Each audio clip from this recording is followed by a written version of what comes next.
Hi, ich bin Jelena und wohne in der Kölner Südstadt. Ich koche heute eine moderne Version von Himmel und Äd.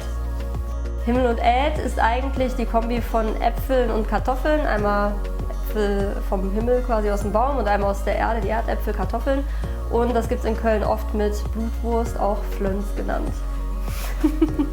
Ich fange bei dem Rezept mit der Blutwurst an. Die wird einmal verknetet zu einem schönen homogenen Teig. Den schmeckt man natürlich ab. Man kann den auch noch mal mit ein bisschen Thymian vielleicht frischen würzen oder wenn einem irgendwas anderes besser gefällt, dann was anderes. Dann zu etwa walnussgroßen Bällchenformen mit den Händen. Dann ganz klassisch paniert, also einmal ein Ei. Dann nehme ich Panko-Brösel. Das ist so ein bisschen fluffiger und luftiger, wenn man es dann später ausbackt. Genau, die macht man als allererstes. Dann kann man die erstmal kalt stellen.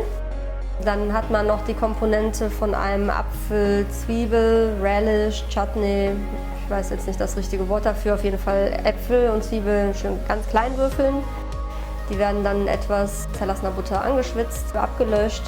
Da muss man ein bisschen darauf achten, dass das so eine schöne Kombi hat zwischen so ein bisschen was Schlonzigem und trotzdem aber nicht zu weich, also auch noch ein bisschen Biss dabei.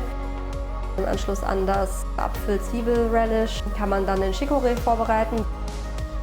Der wird so gewaschen, halbiert, in eine Form für den Ofen mit der Schnittfläche nach oben gepackt. Dann kann man den schön anmachen mit Olivenöl. Ich habe Piment d'Espelette genommen, Meersalz und etwas Zitronensaft.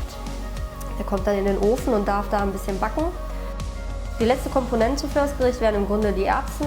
Die werden angeschwitzt in zerlassener Butter. Ein bisschen Schalotte und Knoblauch kommt da mit dazu.